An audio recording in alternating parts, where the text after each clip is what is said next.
usually contains your name and your institution. It helps recipient recognize your immediately and builds trust.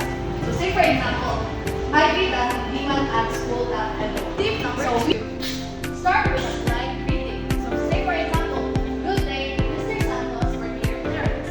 Beginning your email with a polite greeting sets a respectful and professional tone. It shows courtesy and helps create a positive first impression. To further discuss the remaining tips, here's Teacher Princess Vidalia. So, the third tips we have be clear and concise. So, ensures that the message is easy to understand and direct to the point statement. So, avoid unnecessary details, small words, and long sentences. For example, instead of saying, in order to facilitate optimal learning outcomes, it is imperative that educators employ pedagogical strategies that align with the diverse learning modalities presented in the classroom. So you say, to help students learn best, the teachers should use different teaching methods that match how each student learns. So next, we have the fourth tips. We have maintain a respectful and positive tone. So foster a positive communication and avoid any potential misunderstanding. So example, saying thank you and please. For thank you, we have thank you for participating in our discussion.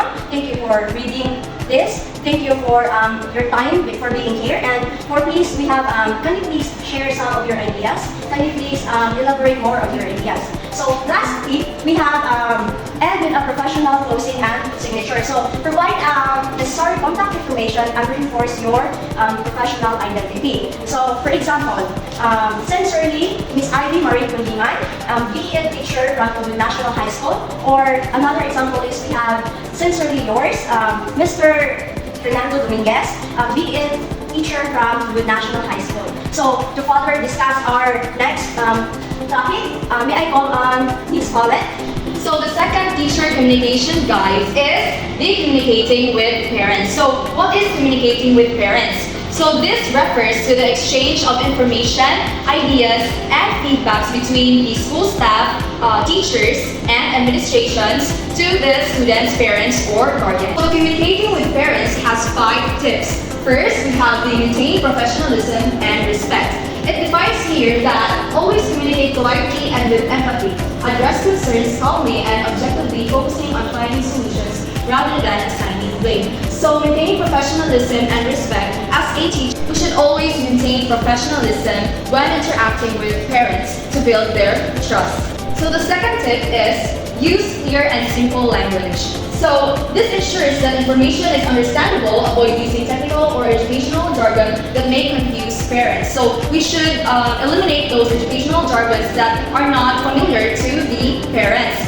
And the third tip is stay positive and supportive. Begin with the student's strengths before discussing areas for improvement.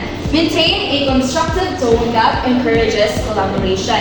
So set a collaborative tone when engaging to parents. By this, parents sees you as an ally and not just someone who calls when there's a problem. To further elaborate the communicating with parents, we have teacher Jacqueline.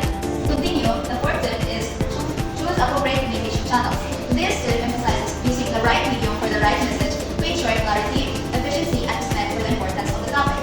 Like for the email is used for formal communication that doesn't require immediate response, while the calls or meetings are used for anything important, complex, or sensitive that needs an immediate response. Lastly, the fifth tip is communicate consistently and create confidentiality. First, let's define what is consistency. Consistency means providing regular, predictable updates on students' progress and promptly responding to parent inquiries. This can build trust and keeps parents informed in their child's education.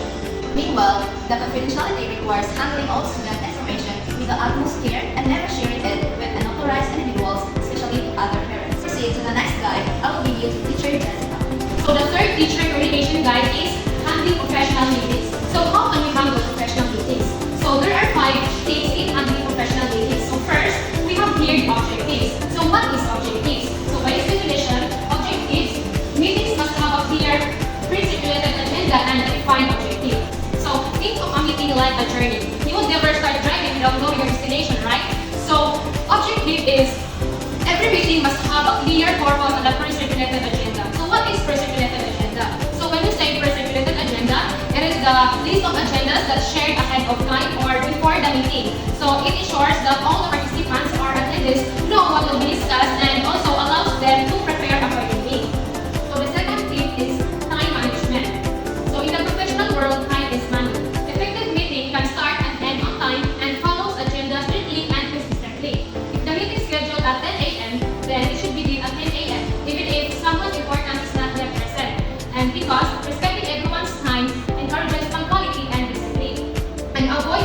or unrelated discussions that delays the meeting.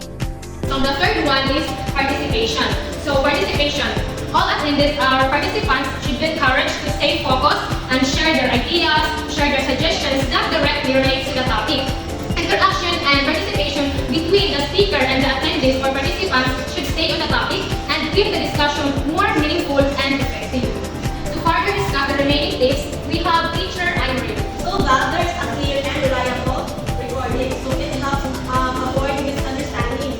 We have here the follow-up, which is the last step. So follow-up is all about checking the progress after the meeting to ensure that tasks are being completed and agreements are being carried out. So that helps maintain accountability. To discuss the last slide, we have Teacher Ashley.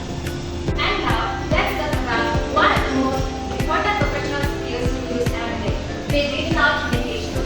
In our modern world, how we communicate with parents, teachers, and students is just as important as how we teach. You need to be professional, creative, and safe. Here are some examples of digital communication. We have email. Email is best for professional documents, attaching emails, or even arranging private meetings. And that is one we have LMS or Learning Management System. It is best for sharing educational files and documents and even tracking students' performance and grades. And the third one, we have Managing Tasks. It is focusing on reminders and alerts. It is an idea of broadcasting timely and non-specific information to a large group of people. And last, we have virtual meetings. It is used real time. It is a synchronous discussion, especially when the topic is very sensitive and complex. And now, let's look forward to that etiquette, how to be professional. First, we have being concise, be clear, and be consistent. Be concise. Do not run into a circle. Direct to the point. Be clear. Make sure that the message is easily to understand. And be consistent. Make sure that your habit of communication is real. And the second one is check the spelling and the grammar always.